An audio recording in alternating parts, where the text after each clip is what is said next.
We're going to talk about how we can rethink the stakeholder experience in order to be able to deliver 10 times the outcomes, procurement outcomes. So please welcome to the stage here my fellow panelists. So Sean Park from ARM and Nick Heinzmann from Zip. Have a seat. Thank you. So, Sean, let's dive right in and start with you. Could you share a bit about your background and what brought you to ARM and what are some of the key challenges that you faced when you joined ARM? Yeah, absolutely. So I joined ARM in August of 2023 as VP of Procurement and Transformation. So within our purview, we have AP, expense management, corporate cards, P cards, V cards, et cetera, and obviously procurement. So when I joined, there was already a transformation underway that had just been approved and budgeted for. And so a lot of work had already begun, and it was really, really solid, excellent work, particularly in the form of enhancing the customer experience or the stakeholder experience. So we've had, we started ahead basically is the way I would put it. And now we've just been accelerating it at a really, really rapid pace. We've got a very bold transformation underway. Just to give you a little bit of history, the function was a little bit underfunded for a couple of years. And so we were starting from behind in one sense, but because when I joined, some things had already started, we were kind of starting ahead at the same time. Now we're just going at lightning speed. The CEO of the company is very, very attuned to speed, fast, capture market share. Don't let friction get in the way, unnecessary friction at least. So, the transformation is really, really comprehensive. Our strategy is number one is risk management. That's our number one goal. It always is. It's really table stakes for us. Secondly is improving the stakeholder experience. Third is having a financial impact, of course. That's what we all do in this room. And finally, achieving scale such that we're not using kind of the clumsy or intellectually lazy method of just adding more headcount for every X amount of additional spend in the company. Sounds good. I was so excited to get started here, so I forgot to mention that if you have any questions, feel free to use the Slido thingamajig to submit them, and hopefully we will have time to get to those questions afterwards. Otherwise, you'll just have to find us out there. So turning to you, Nick. So from your perspective at Zip, how do you see other procurement organizations dealing with some of these challenges that Sean just mentioned? Yeah, it's a great question. And we have deployed procurement, orchestration, and intake at 450 customers globally at this point, ARM being one of them. And what we often see as a theme when we start talking to people in the sales cycle is that a lot of their experience working with stakeholders has changed, especially over the last 10 years, but even more so over the last 4 to 5 following the pandemic. There is increasingly in organizations a much more distributed environment where people are being involved in other functions more frequently. There's a lot more work being done around buying things like services, software that in the past, maybe if you were buying physical goods, office supplies, or things out of a catalog, you didn't really need as much collaboration. Today though, there's so many things you need to work on from the angle of needing to do through a security review or an IT architecture review in the case of software. Maybe it's going through a compliance review on certain kinds of services. And frankly, a lot of those kinds of purchases in the past were dealt with in a very siloed way. Whereas today, the stakeholder not only needs to be involved cross-functionally, but also getting early engagement is very, very difficult for people if you don't have that upfront process where it's simple and intuitive for people to engage with procurement at the point of demand creation versus getting a contract at the 11th hour, which I'm sure we're all sick to death of having. So a lot of this adoption experience has been first creating an experience upfront that is simple and intuitive for people to adopt, but then orchestrating the end-to-end experience across all of those functions, which is something that we've seen a lot of success doing with customers like ARM. Sean, so surprisingly enough, you emphasized here the stakeholder experience as one of your key areas of focus. So what role do you see orchestration playing in engaging procurement and the business stakeholders out there? Yeah, so in our previous environment, we had kind of a small Frankenstein of a couple of different systems that were not really linked all that well. And so even measuring our end-to-end cycle times was proving very challenging. So one of the first things that we're doing with Zip is measuring that end-to-end stakeholder experience across all of the functions involved, legal, infosec, et cetera. So that's one way we're going to be using it. But secondly, the idea is just making the process simple, make the tools simple. We've been working a lot on customer experience in terms of communications as well. And one of the key things that we're going for is making sure that the service that we do provide doesn't feel like we're doing something to the stakeholder. We're doing it for them. It's a really different paradigm. So we're working a lot on that. And so making it as simple as possible, a guided buying process to the greatest extent possible, make it all seamless on one system. That's really our goal. The idea is to, basically delight our customers. And in turn, what we find is, when we do that, we get something in return as well. Very often, let's take, for instance, we might have in a given category, let's say marketing, and we have a big push to use more diverse suppliers for that specific category. Well, when we engage with these stakeholders, if we've provided them with a delightful experience and they're super excited about it, and cycle times are improving, processes getting easier, policy is becoming clearer, and so forth, then they're much more likely to say, sure, yeah, let's take a look at a couple of new suppliers that we haven't engaged with before. So it kind of opens up a door. It's like a key to get further into the supply chain and have more influence. And that's really the two great hopes for the system that we're going to be using very shortly. You've used a framework, right? That we want to talk about the sport framework a little bit? Yeah. So a couple of my colleagues are here, and they've heard me talk about the sport framework ad nauseum. But basically, sport is it's an acronym. It's a framework. So I did 19 years in consulting. Forgive me, I was on the dark side for a few years. But for better or for worse, one of the things that consultants do is really think in frameworks, and we use it to our advantage because we can think clearly, quickly, make decisions, and rational decisions. So the SPORT framework is, so S is for strategy, so the tip of the spear, so setting out our objectives and tactics and what we're actually going to do. Beneath that, you have P for policy and process. So what are the things that you actually need to do to help you achieve your goals? Beneath that, you have organization. And within the organization, you're looking at, okay, do we insource, outsource, hybrid? Where do we locate? Is it offshore? Is it nearshore, et cetera? What skills do we need? How many of them? Language skills, all kinds of different facets to it. Beneath that, you have reporting, so basically metrics. So you need to be able to judge if you're being effective and efficient in executing those processes and policies. And then finally, technology. And technology is, why we're all here today, obviously. But what we try to do is align each of those different facets of the SPORT framework such that everything makes sense and nothing is disjointed. I want to be clear, though, one thing to watch out for is something I call the tyranny of alignment. You also have to be opportunistic from time to time as well. It's great to be strategic, but let's face it, sometimes you have to get tactical and opportunistic.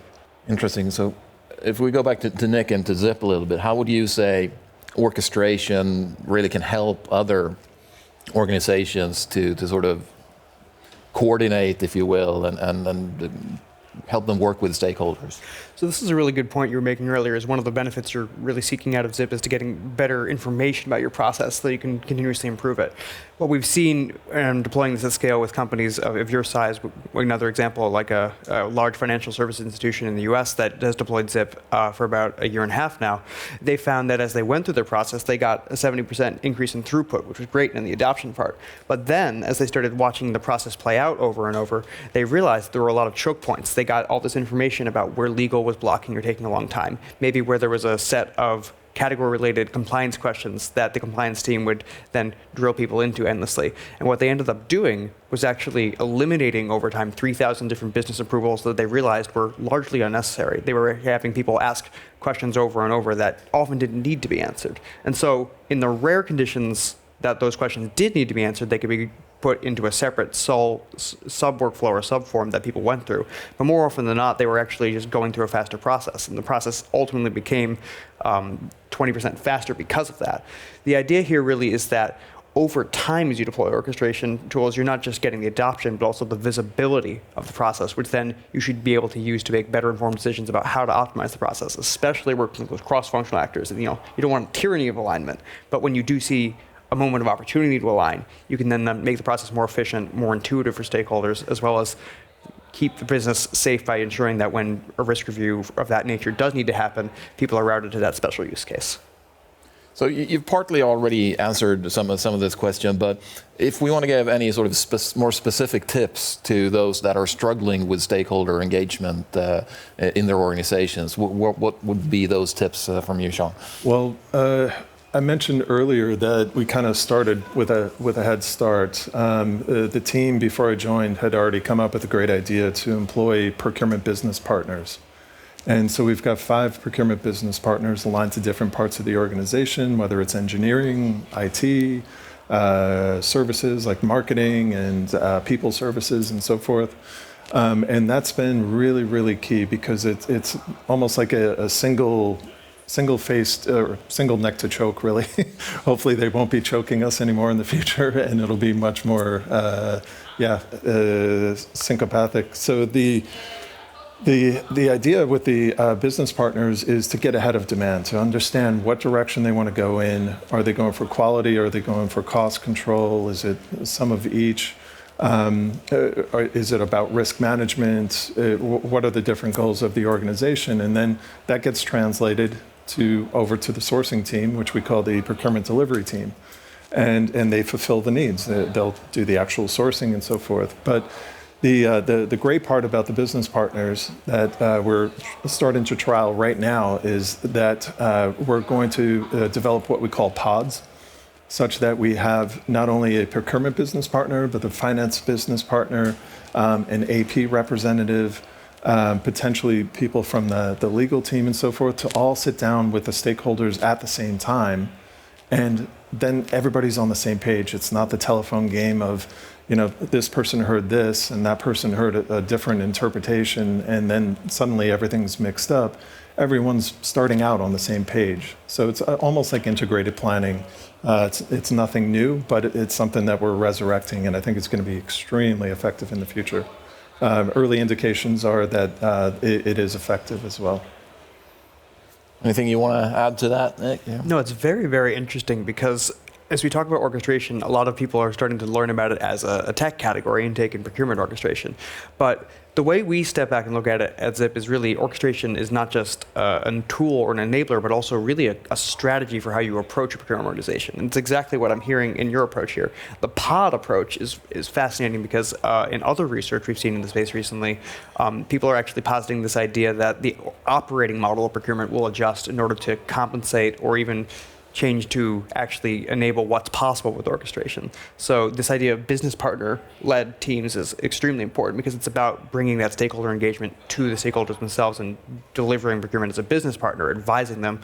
But also people have been positing this idea of sub-teams within the group that could be even spend orchestration teams that are actually focused specifically really on process design and tactical engagement with stakeholders to help them triage these kinds of request issues. A lot of this going forward will reorganize people into these more partner-led directions or to continuously optimize the process so that ultimately we're delivering either those process optimizations, better experience, and we're getting that engagement we need ultimately to drive earlier engagement. And that's a point we see a lot with people is that the value that we drive from spend orchestration is oftentimes connected to getting earlier in the sourcing process so that we're able to not just tactically or reactively take in requests and approve or make sure that they're processed correctly, but really shaping the nature of what's being requested in the first place. And that's, as we all know, how we actually drive savings is by shaping the demand upstream of what is being bought and who we're asking to partner with, rather than just trying to cut through a sourcing event or ultimately make a PO. So building on that, I mean, traditionally, you've designed processes, right, theoretically almost, and then applied the technology to support that. You've almost flipped that a bit on its head and start with the technology to drive the process change. Can you talk a little bit why you chose that approach? Yeah, similar using the sport framework. If you picture it like a triangle, basically, sometimes you want to flip it on its head and say, what technology is coming out now that's mature enough that we can use in the organization that we can grow with as well? You know, ARM has grown at about 20% year over year. And so we need partners who are going to grow with us. And, you know, like the adage I used before, they're not going to do something to us, they're doing it for us. And that's been our experience thus far with Zip is, you know, the service has been spectacular. So my point being, the way to do it then is to flip it upside down and say, what technology is out there now that we can employ that's actually going to impact organizational decisions, process and policy decisions, and even potentially all the way down to your fundamental core, you know, 3 or 4 or 5 objectives. And so we've been doing that pretty successfully. As I mentioned, this transformation is so rapid, so aggressive. As my colleagues in the room are probably wincing right now. Stakeholder, to me, stakeholder experience is where it all starts. And if you don't have that proper stakeholder engagement, then you're not going to get the favors of getting invited to the table. You're not going to, you know, have great success. It'll feel more like you're doing something to them rather than for them. So Nick, do you have any other examples of organizations and how they've used orchestration to drive this type of process change and efficiencies and stakeholder engagement? Yeah, it's fascinating, right? Because this is still a relatively new category, been around for 4 years really and growing very rapidly. But when we take a look at how people are using orchestration, it's getting pretty innovative, and honestly, it surprised me a little bit even, because it started really in this intake space. But we look at, for example, I'm working with a large retailer in the US that takes us as the ground and infrastructure for future transformation. It's a little bit like what you're talking about here, where instead of waiting to have that perfect process that you've templated and built out in a tool, or you finally cleaned and organized all your spend data, you think you're ready to finally digitize it. Instead, you're taking that step back and saying, what is my 3-5-year roadmap? What kind of tools am I going to need? What kind of processes am I going to need to develop? And then you use the orchestration layer as the groundwork to build off of the rest of that. So that might include, for example, acquiring some of the many great best-of-breed tools that you're seeing out there in the show floor. And it might be putting or navigating transition from one organization ERP to another. But when you add orchestration as this framework around which you build the future transformation for process design, for data aggregation, for insights, you build out all of what you eventually need in this framework so that you can add in the best-of-breed tools you need, or have that centralized process that gives you the insights into how to continuously optimize. Ultimately, what you end up doing is actually laying the infrastructure of how you're going to transform source to pay in the long term. And that allows you to have both the flexibility to continuously adapt, which means you don't need to necessarily have everything perfect right now, while also ensuring that you have the right underlying framework for data, process, et cetera, in the long term. So if we sort of bring it up a level, Jean, here, ARM has really ambitious goals, right? So how are you making sure that the procurement strategies and what you're doing is aligned with those sort of corporate goals?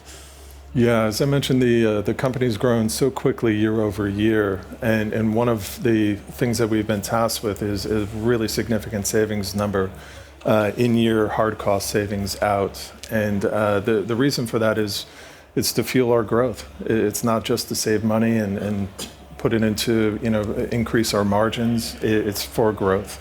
And so we're contributing in a really significant way. We've been, praised by the CEO a couple times for the work we're doing. And, it's only going to accelerate. We're implementing process mining tools, RPA, orchestration, predictive procurement, predictive pricing tools, et cetera. Tail management or tail spend management systems.